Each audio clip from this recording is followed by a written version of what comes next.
Une poignée d'habitations isolées, quelques têtes de bétail, des familles de fermiers et pas l'ombre d'un djihadiste en vue. Nous sommes dans la région de Gossi, à une centaine de kilomètres au sud-ouest de Gao. Des suspects en fuite auraient rejoint ce village il y a quelques heures. Un renseignement reçu par les hommes de Barkhane. Mais une fois sur place, le contact s'avère glacial, la communication laborieuse. Celui-là, c'est bien le tien, à toi, ça. Celui-là, il est à toi. C'est ton téléphone?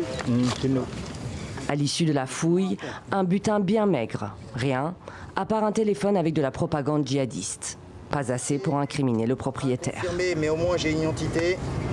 10 km plus au nord, nouveau village, nouvelle recherche. On fouille les maisons, les objets personnels, sous les yeux d'habitants mutiques. Pourtant, les hommes de Barkhane patrouillent la région depuis le début de l'année. Un déploiement qu'ils espèrent fructueux à terme.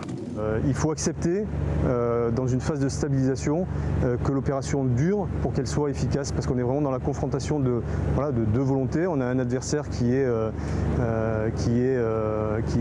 rude, hein, qui est coriace, qui s'appuie sur un terreau qui lui est favorable. Pour l'heure, Barkhane peine à porter ses fruits. 5 ans après sa création, les attaques se poursuivent et l'opération s'enlise peu à peu sur le terrain. Ça va? Ouais, ça va. Pour installer la confiance, favoriser la coopération, les soldats français travaillent avec les troupes maliennes. Mais même leur présence ne suffit pas à rassurer la population. Demande-lui si y a des hommes armés qui stationnent ici. Bon, la difficulté, c'est la recherche des informations sur l'ennemi. C'est ce qui est très difficile. Ouais, parce que tu quittes ici quelqu'un qui a un frère qui est dans la rébellion. Et si toi tu lui dis que de le dénoncer, ça va être très difficile. Ah, voilà. On est dans cette zone. Voilà, c'est ça. Gossi est un carrefour de ravitaillement vital, situé sur l'axe entre Bamako et Gao.